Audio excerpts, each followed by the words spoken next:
नौ बच्चे, last class में आपने बिजनेस स्टडीज में जो चैप्टर शुरू किया था वो किया था प्रिंसिपल्स ऑफ मैनेजमेंट को लेकर। किसको लेकर बच्चे? Principles of management. Principles of management. मैंने आपको ये चीज बताई थी कि जो प्रिंसिपल्स हैं उन्हें हम कहते हैं सिद्धांत, मतलब मैनेजमेंट करने के रूल्स, कि किस बेसिस पे मैनेजमेंट की जाती है। दो लोग हैं जो प्रिंसिपल्स, जिन्होंने प्रिंसिपल्स बनाए थे, एक था फ्योल, एक है फ्योल और एक है टेलर। मैंने आपसे लास्ट क्लास में वादा किया था कि मैं आज आपको प्रिंसिपल्स ऑफ मैनेजमेंट स्टार्ट कराऊंगा। मैं फ्योल के प्रिंसिपल से पहले चल रहा हूं। क्यों? क्योंकि 14 प्रिंसिपल है, ये ट्रेडिशनल प्रिंसिपल्स हैं जो कि किस तरीके से अप्लाई किए जाते हैं वो मैं आपको बताता हूं। लास्ट क्लास में मैंने आपको कहा था कि सर प्रैक्टिस से, इससे बच्चे प्रैक्टिस से, प्रैक्टिस मतलब इनको एक्सपेरिमेंट भी किया गया, प्रैक्टिस भी की गई, तब जाके ये बनाए गए। इसका मतलब जो फ्योल के प्रिंसिपल्स हैं, जो किसके प्रिंसिपल हैं? फ्योल के, वो एक एक चीज प्रैक्टिस और एक्सपेरिमेंट से उभरी है। मतलब ये चीजें प्रैक्टिस से और एक्सपेरिमेंट से आई। किससे बच्चे? प्रैक्टिस और experiment. Now principles of management जो है वो मैंने आपको ये भी बताया था कि फ्लेक्सिबल होते हैं नेचर में। फ्लेक्सिबल मतलब जैसे जैसे सिचुएशन रंग दिखाती है ठीक वैसे वैसे प्रिंसिपल्स हम अप्लाई करते हैं। नाउ आज हम बात करने वाले हैं फ्योल के कितने प्रिंसिपल्स हैं। फ्योल के टोटल 14 प्रिंसिपल्स हैं। कितने मेरे बच्चे? 14। दोबारा बोलो कितने? 14। आज मैं आपको पहला प्रिंसिपल बताने जा रहा हूं, लेकिन लिखने से पहले आप इसको समझ लेना। पहला प्रिंसिपल है डिवीजन ऑफ वर्क। आज मैं आपको 4 प्रिंसिपल कराऊंगा जिसका नाम है DAD। DADU यानी कि डैडू या दादू बोल लो। दादू क्यों बोला मैंने? D division of work, A authority and responsibility, फिर से D डिसिप्लिन और U यूनिटी ऑफ कमांड। तो दादू यानी कि आज हम चाहे बच्चे डैडू बोल लें चाहे दादू बोल लें, वट एवर इट इज, आज ये पहले 4 प्रिंसिपल करेंगे दादू के नाम से। नाउ क्या है ये प्रिंसिपल? डिवीजन ऑफ वर्क क्या कहता है? कहता है एक ऑर्गेनाइजेशन को चलाना हो तो ऑर्गेनाइजेशन को चलाने के लिए, एक कंपनी को चलाने के लिए हम प्लान बनाते हैं। ठीक है, हम क्या बनाते हैं बच्चे? प्लान। अब एक व्यक्ति पूरी कंपनी को नहीं चला सकता। अब अगर मैं अपनी बात करूं, क्या मैं सारे सब्जेक्ट पढ़ा लूं? मैं मैथ्स भी पढ़ा लूं, मैं इकोनॉमिक्स भी पढ़ा लूं, मैं IT भी पढ़ा लूं, मैं बिजनेस स्टडीज भी पढ़ा लूं, मैं अकाउंट्स भी पढ़ा लूं, मैं इंग्लिश भी पढ़ा लूं, सर कैसे पढ़ा लूं? ये हो ही नहीं सकता। चलो मैं कह रहा हूं पढ़ा भी दिया, लेकिन पढ़ाने से परफेक्शन नहीं आएगी। कहीं ना कहीं किसी ना किसी सब्जेक्ट में कोई ना कोई कमी रह जाएगी, जिसकी वजह से जो मेरा अच्छा सब्जेक्ट है वो भी बेकार हो जाएगा। पॉइंट इज दैट, आप इसकी बात की गहराई में जाओ। एक इंसान पूरी कंपनी को नहीं चला सकता। क्या कभी आपने ऐसा देखा है कि प्रोडक्शन भी वही कर रहा है? फिर प्रोडक्शन करने के बाद गेटअप चेंज कर लेता है, सेल्स भी करने आ जाता है, सेल्स भी वही करता है, फिर सेल करने के बाद गेटअप चेंज कर लेता है, फाइनेंस भी वही कर रहा है, फिर फाइनेंस के बाद मार्केटिंग की जब कभी बात आती है तो मार्केटिंग भी वही कर रहा है। कभी आपने ऐसा देखा है किसी कंपनी में? ऐसा नहीं होता, ये पागल बनती है। इसे कहते हैं बेवकूफी, इसे कहते हैं पैसे ना खर्चना, कंजूसियत, इसे कंजूस कहते हैं। और ऐसे कंपनियां नहीं चलती। कंपनी को अगर चलाना है तो आपको क्या करना होगा? डिफरेंट डिपार्टमेंट्स बनाने होंगे। मैं डिवीजन की बात नहीं कर रहा हूं, मैं डिपार्टमेंट्स की बात कर रहा हूं। जैसे कि प्रोडक्शन डिपार्टमेंट अलग करना होगा, सेल डिपार्टमेंट अलग करना होगा, फाइनेंस डिपार्टमेंट अलग करना होगा और HR डिपार्टमेंट अलग करना होगा। मतलब आपको अलग अलग डिपार्टमेंट्स रखने होंगे। क्यों मैं ऐसा बोल रहा हूं? ऐसा मैं क्यों बोल रहा हूं? ऐसा मैं इसलिए बोल रहा हूं क्योंकि स्पेशलाइजेशन जब आएगी, जब मैं प्रोडक्शन वाले को प्रोडक्शन में डालूंगा और सेल्स वाले को सेल्स में डालूंगा, अकाउंट्स वाले को फाइनेंस में डालूंगा, MBA वाले को मार्केटिंग में डालूंगा, तो उससे स्पेशलाइजेशन बनेगी। क्या बनेगी? बोले स्पेशलाइजेशन। मतलब काम जल्दी कंप्लीट होगा। स्पेशलाइजेशन का मतलब होता है काम जल्दी कंप्लीट होगा, खर्चा भी कम होगा और एक्यूरेसी आएगी। क्या आएगी बच्चे? एक्यूरेसी। मतलब स्पेशलाइजेशन कब मिलता है? जब बड़े टास्क को छोटे छोटे एक्टिविटीज में, छोटे छोटे टास्क में बांट दिया जाए। वो बांटने का मतलब होता है काम को डिवाइड कर दिया जाए। क्या कर दिया जाए? डिवाइड। काम को क्या किया जाए? डिवाइड। डिवाइड करना। देखो बिजनेस स्टडीज जैसे सब्जेक्ट में आप 40 मिनट पढ़ो, मोर देन इनफ है, लेकिन कॉन्सेप्ट माइंड में होना चाहिए। और प्लीज साथ साथ लिखा करो जो मैं बोर्ड पे लिखता हूं, तभी आपको चीज की क्लैरिटी होगी। खाली सुनकर वीडियो रख देना बंद करके वो फायदा नहीं है, आपको साथ साथ नोट्स बनाने होंगे। तो काम क्या करना है? डिवाइड। अच्छा, आप एक बारी में पूरी बुक याद करोगे या चैप्टर बाय चैप्टर चलती हो? काम को डिवाइड करके चलती हो। क्यों? क्योंकि आपको स्पेशलाइजेशन मिलती है। एक एक चैप्टर आगे बढ़ते हो, कॉन्फिडेंस बिल्ड होता है। हाँ या ना? बिल्कुल सही। बेस बनता है, पहला चैप्टर, दूसरा चैप्टर, तीसरा चैप्टर, इकट्ठे थोड़ी सारा कुछ मिक्स करके पढ़ा दिया जाता है। तो इसका मतलब फ्योल कहता है अगर आपने काम को बढ़िया तरीके से अंजाम देना है, फ्योल कहता है अगर आपने काम को बढ़िया तरीके से अंजाम देना है, अगर आप काम जल्दी कंप्लीट करना चाहते हो, अगर आप चाहते हो कम खर्चे में टास्क कंप्लीट हो जाए, तो फिर आप एक काम कीजिए, इस बड़े प्लान को छोटे भाग में डिवाइड कीजिए। छोटे छोटे एक्टिविटीज में, छोटे छोटे टास्क में डिवाइड कीजिए। डिपार्टमेंट बनाइए। क्या बनाइए? डिपार्टमेंट। क्या बनाए? डिपार्टमेंट्स। प्रोडक्शन डिपार्टमेंट अलग कर दें, सेल्स डिपार्टमेंट अलग, फाइनेंस अलग, मार्केटिंग अलग, एचआर अलग। सबका अपना अपना काम है, अपना अपना रोल दे दो सबको। इससे फायदा ये होगा कि हर बंदा अपने काम में परफेक्ट होगा और स्पेशलाइजेशन मिलेगी। क्या मिलेगी? स्पेशलाइजेशन। प्रोडक्शन जिसको आती है उसे कहां डालें? प्रोडक्शन वाले में। जैसे सेल्स की बात नॉलेज है, वो सेल्स में, मार्केटिंग वाला मार्केटिंग में, फाइनेंस वाला फाइनेंस में, अकाउंट्स की नॉलेज वाला फाइनेंस में। अगर आप ये काम कर लें, शुरुआत में ही कर लें, तो आपकी कंपनी को स्पेशलाइजेशन मिल जाती है। क्या मिल जाती है? स्पेशलाइजेशन। क्या मिल जाती है? स्पेशलाइजेशन। काम जल्दी कंप्लीट होगा और ऐसा किसी भी ऑर्गेनाइजेशन में किया जा सकता है, चाहे वो प्रॉफिट मेकिंग हो, चाहे वो नॉन प्रॉफिट हो।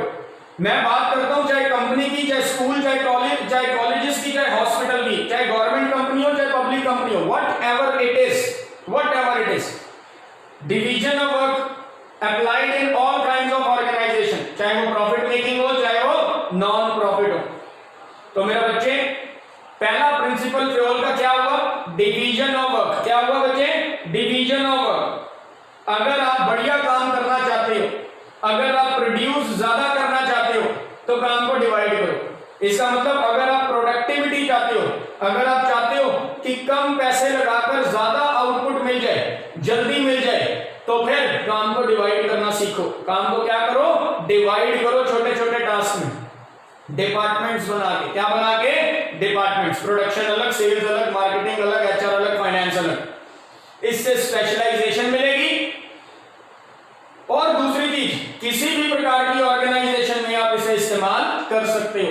तो डिवीजन ऑफ वर्क, काम को डिवाइड करके चलो। क्या करके चलो? डिवाइड। अकेला बंदा, ये बात याद रखना, केस स्टडीज में काम आएगी, अकेला व्यक्ति पूरी ऑर्गेनाइजेशन को कभी भी संभाल नहीं सकता, इसलिए वो काम को क्या कर देता है? डिवाइड कर देता है, जिससे स्पेशलाइजेशन मिले। क्या मिले? स्पेशलाइजेशन। स्पेशलाइजेशन का मतलब होता है काम जल्दी कंप्लीट हो, कम खर्चे पे हो और एक्यूरेट हो। क्या हो बच्चे? Accurate, speedy, efficiently and accurately.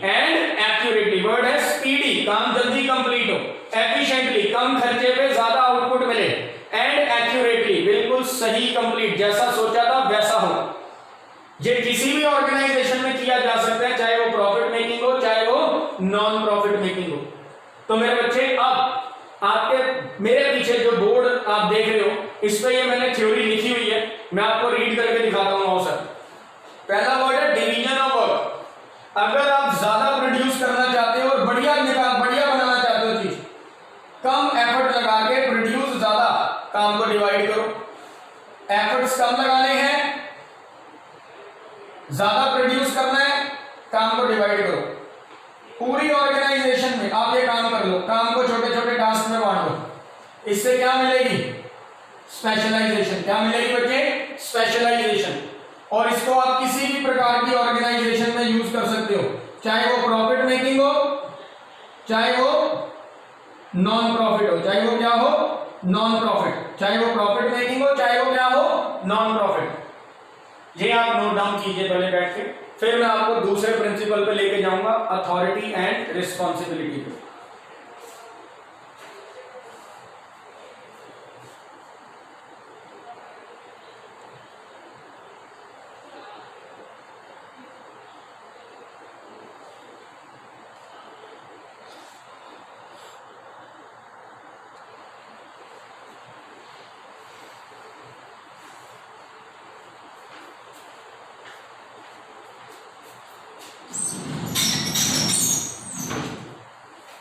Now बच्चे ये आपके सामने दूसरा प्रिंसिपल लिख दिया मैंने, अथॉरिटी एंड रिस्पॉन्सिबिलिटी।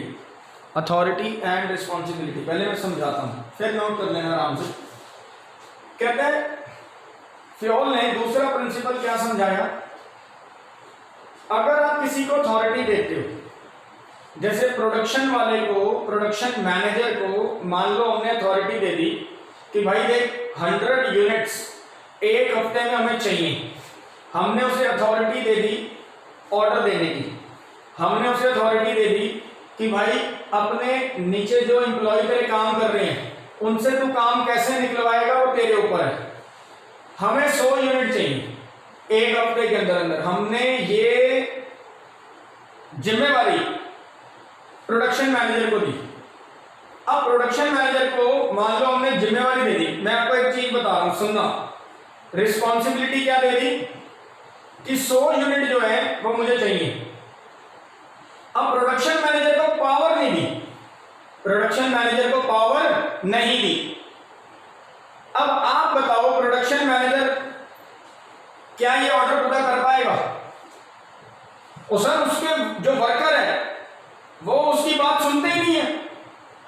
कुछ वर्कर ऐसे हैं जो उसको इग्नोर करते हैं, जो चाहते हैं कि भाई ये जल्दी कंपनी से आउट हो, उनको तो मौका मिल गया वर्कर्स को।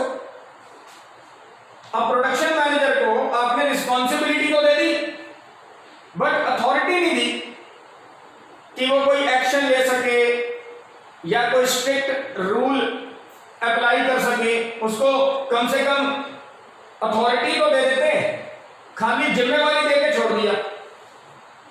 तो एक बात ध्यान रखना, अगर हम किसी को रिस्पॉन्सिबिलिटी देते हैं तो उसे अथॉरिटी भी मिलनी चाहिए, तभी वो काम कंप्लीट करवा पाएगा। अदरवाइज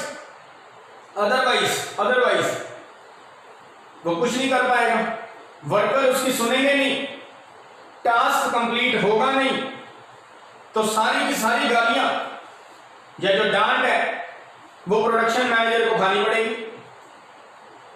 इसका मतलब अगर आपने रिस्पॉन्सिबिलिटी दी, अथॉरिटी नहीं दी, वर्ड सुनो, रिस्पॉन्सिबिलिटी दे दी, जिम्मेवारी दे दी, लेकिन एक्शन लेने की अथॉरिटी नहीं दी, कोई ऑर्डर लेने की अथॉरिटी नहीं दी, तो एम्प्लॉय जो है, जो प्रोडक्शन मैनेजर जो है, जो सबऑर्डिनेट है, वो इनइफेक्टिव हो जाता है। इनइफेक्टिव मतलब वो सोचता है मैं करूं तो करूं कैसे या करवाऊं कैसे, मेरे पास पावर तो है नहीं, या तो मुझे पावर भी देते। तो रिस्पॉन्सिबिलिटी अगर हम किसी को दे रहे हैं, अथॉरिटी नहीं देते साथ में, तो इनइफेक्टिव। चलो अब उल्टा कर दो, मान लो प्रोडक्शन मैनेजर को हमने पावर दे दी, प्रोडक्शन मैनेजर को हमने पावर दे दी। अब प्रोडक्शन मैनेजर को पावर दे दी बट रिस्पॉन्सिबिलिटी दी नहीं, रिस्पॉन्सिबिलिटी नहीं दी, कोई रिस्पॉन्सिबिलिटी नहीं दी। हमने कहा था तेरे को कुछ नहीं करेंगे, तू पावर रख अपने पास, तू जैसे मर्जी अप्लाई कर। फिर तो बंदा अपने आप को खुदा समझने लगेगा, उसको तो लगेगा भाई साहब मेरे पास पावर है, मैं कुछ भी कर लूं। वो तो एम्प्लॉय को एम्प्लॉय नहीं समझेगा, वो तो हर छोटे काम में उसको डांटने लग जाएगा। इसे कहते हैं अपनी अथॉरिटी का मिसयूज करना, अपनी अथॉरिटी का मिसयूज करना। अगर हम प्रोडक्शन मैनेजर को अथॉरिटी दे देते हैं लेकिन जिम्मेवारी नहीं देते, उसको कहते हैं तुझे कुछ नहीं कहेंगे, टास्क कंप्लीट हो या ना हो तुझे कुछ नहीं कहेंगे, तो फिर ऐसे में तो वो अपनी अथॉरिटी का मिसयूज करने लगेगा। तो पॉइंट इज दैट अथॉरिटी दे दी, रिस्पॉन्सिबिलिटी दी नहीं तो अथॉरिटी का मिसयूज होगा। अथॉरिटी का क्या होगा? मिसयूज। क्या होगा? मिसयूज। तो एक बात क्लियर हो गई होगी, अगर देना है तो दोनों चीजें साथ में दो, अदरवाइज कोई फायदा नहीं है। तो फ्योल ने यही तो चीज समझाई कि जनाब अगर आप किसी को अथॉरिटी देते हैं तो रिस्पॉन्सिबिलिटी भी आ जाती है, वो भी देनी पड़ेगी। और अगर आप किसी को रिस्पॉन्सिबिलिटी दे रहे हैं तो फिर अथॉरिटी भी दीजिए। तो फिर क्या दीजिए? अथॉरिटी। दोनों के बीच में बैलेंस होना चाहिए। Both should go hand in hand. There should be a balance between authority and responsibility. अगर हम किसी को अथॉरिटी देते हैं तो रिस्पॉन्सिबिलिटी भी मिलनी चाहिए, और अगर हम रिस्पॉन्सिबिलिटी दे रहे हैं तो अथॉरिटी भी मिलनी चाहिए। दोनों एक साथ मिलेंगी तब बात बनेगी। तो मेरे साथ रिपीट करके बताओ, अथॉरिटी दे दी, रिस्पॉन्सिबिलिटी नहीं दी।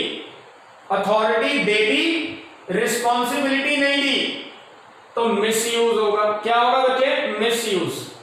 और दूसरी बात, रिस्पॉन्सिबिलिटी दे दी बट अथॉरिटी नहीं दी।